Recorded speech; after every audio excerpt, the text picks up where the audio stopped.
Question is for Usman. So you and Bilal Muhammad have had a lot of beef on social media. You guys did a lot of back and forth, and you had a lot to say about him on your podcast. Why are you not getting in the octagon with him instead of Ian? Well, we didn't have a lot of back and forth. It was just a lot coming from him. I just think he's a dork, and you know what you do with dork is you ignore them. Because, and this is a question, I like that question. This is the thing is, for someone like myself and Bilal Muhammad, right now Bilal Muhammad is ranked, number 1 in the division, and I'm below him. I'm looking at the title. I've been where he hasn't been. Yes, of course he's been a champion, but we saw what happened when it was time for you to defend. I have nothing to gain from fighting Bilal Muhammad. He has all to gain. That's why he's the one calling me out. He has all to gain from me. I'm not here to waste time. I want to get the title, and I want to continue on my track of defending and being that champion again. Why waste time with him? If I have the title and he's the next guy, I would luckily kick his head in. Bilal Muhammad fired back at Usman saying, "You know a lot about getting your head kicked in." Those words quickly stirred reactions online, with many fans criticizing Usman for his comments. Some of the top responses included, "I have nothing to gain. He's the number 1 contender. How are you not earning a title shot off Buckley? What is he even saying? If Bilal is ranked above you, defeating him should mean everything. Right now, that fight is basically a title opportunity." That head kick from Leon seemed to do lasting damage. This doesn't add up. It looks like he's avoiding Bilal. I don't see why he wouldn't match up well. Yet now Usman is acting like he's ducking. He even called you out on a podcast. Now suddenly he's not worth fighting? Meanwhile, the heavyweight spotlight shifts as Tom Aspinall and Cyril Gane completed their weigh-ins ahead of tomorrow's main event. Tom came in at 255 lbs while Gane weighed 247 lbs, making the matchup official and setting the stage for a high-stakes showdown. 255, the official weight for the champ Tom Aspinall. 247.5, the official weight for Cyril Gane. And with that, your UFC 321 main event is now official.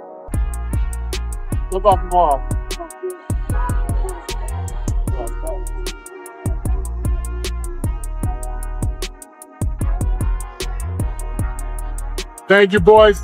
Poirier discussed the pressure Gane faces going into his 3rd undisputed heavyweight title fight. He relates personally, having fought 3 times for the lightweight title and coming up short. Poirier described the mental strain. Every moment, sleep, waking, training, is consumed by the possibility that it could be the last title opportunity. He highlighted Gane's athleticism. Lean, muscular, excellent lateral movement for a heavyweight, and skilled in kickboxing. Key matchup point: how Aspinall will handle a heavyweight with such mobility. Patchy Mix was initially reported to have failed a drug test for his May 2022 Bellator fight against Magomed Magomedov. The French MMA Federation considered overturning Mix's win due to marijuana use. Mix and his fiancée Tatiana Suarez clarified it was a lab error. The decimal in the test result was wrong, and he hadn't exceeded limits. He spent $20,000 in legal fees trying to resolve the issue. Update: Mix's win stands, as the official test overseen by Mike Mazzulli was negative. At the BKFC 83 press conference, McGregor said he has returned from a spiritual journey and feels saved. He confirmed his competitive fire has returned, signaling renewed focus for his fighting career. I am not here just by chance. There is a higher power, God, that dictates my journey and all of our journeys. And I live my life by God's word. And since around that time that you mentioned at the last event, I've engaged on a spiritual journey. And I'm saved, I am healed. And, you know, on the back of that, the world is in for a treat. The world is in for a treat. My competitive spark that was once in my heart is now a roaring blaze. So I'm very excited. You know, I envy these men up here on this dais. They're right about to make weight, and they're to go in and enjoy and entertain and do what they were called to do, as am I called to do it. And you know, I'm eager to get back. And right now I had to dial myself in and go inward. And that I done. And I'm very, very excited to come back my own. Dana White announced Talbot will face Henry Cejudo. At UFC 323, fans were surprised, noting Cejudo is a much higher level opponent than anyone Talbot has faced. Critics referenced Talbot's decision loss to Hani Barcelos at UFC 311, saying Cejudo is a major step up. In an interview with Ariel Helwani, Talbot explained how the matchup came together. Talbot emphasized he likes the challenge and isn't interested in taking easier fights despite fan criticism. I mean, everybody's pretty much on my radar. The reason it happened is because I said yes. And I mean, people see this fight announcement, they see the fights that get made, they don't see how many people say no. And before Henry took the fight, I was trying really hard to fight on the MSG card, and I had been through plenty of opponents that were lower in ranking, but between me and Henry, like the rankings in between me and Henry, and everyone said no. And it just seemed like, I don't know, there were all these reasons as to why people couldn't fight, but Henry said yes, and I said yes. I haven't said no to anyone. I was down to fight any of the names in between us, but it just didn't work out that way. So I'm super excited to fight Henry. Okay. It's like the best fight I could have gotten. Okay, well, I was just going to ask you, do you like the matchup? Is this something that really intrigues you and excites you? And you just said yes. Why? Why do you like it so much? Because he's just like one of the GOATs. He was a belt holder at my weight, the weight below. He's an Olympic gold medalist. There will never be another Henry Cejudo. Like, I have a ton of respect for him just for that reason. And I think honestly, it's just, I'm not taking fights just because I'm gonna win, or like, I'm not really interested in favorable matchups. Like, we're here to just like fight and test the best version of ourselves. So I feel like that's what's important. So yeah, those are my. Gilbert Burns is currently struggling, having lost his last 4 fights. On the latest episode of the Show Me the Money podcast, Hanato Moano mentioned this streak. In response, Gilbert challenged Hanato to a grappling match, even calling him easy money. This motherfucker's having 4 losses in a row and you don't know a single thing about this motherfucker. How much money he cost you? But hey, I fight. I don't say I won this, I don't win anymore. I say, when I say I won the fight, I won the fight. You should I'm not gonna be, I don't want that fight anymore. You should have done that, because I don't do a video and ask for the fight. I don't do a video and ask for the fight and then run. Damn. My belly hurts. I feel some I'm a tension in little the room. sick. I fight, no bro. tension over here, my brother. I fight, bro. I told you. You want to grapple? You want to know? You want to know? Bro, You why wanna don't we do know? that as the grappling match? Like, You want to know?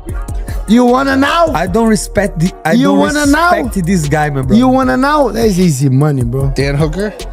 You're right. You're Easy. right. I know. Dan Hooker. Daniel Cormier recently responded to Tom Aspinall's comment that he would have been a tough matchup for Cormier during his prime. DC has the worst style for me ever. He's got a nasty style. He's like short.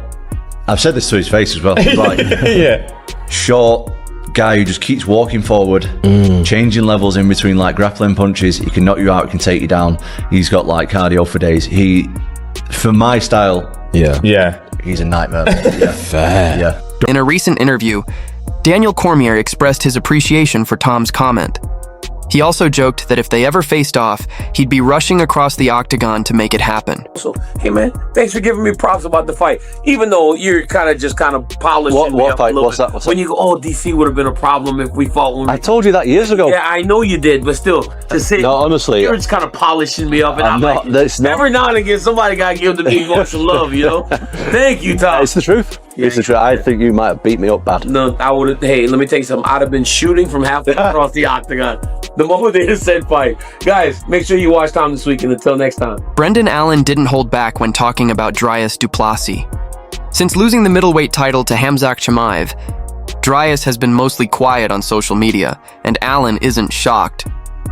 In an interview with MMA Junkie, Allen explained that Dryas tends to speak up when he's losing because he knows Allen is a tough challenge and could probably beat him.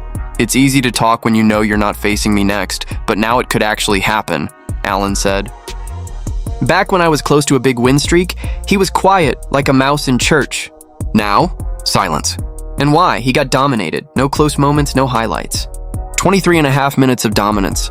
Being dominated as a champion is a huge deal.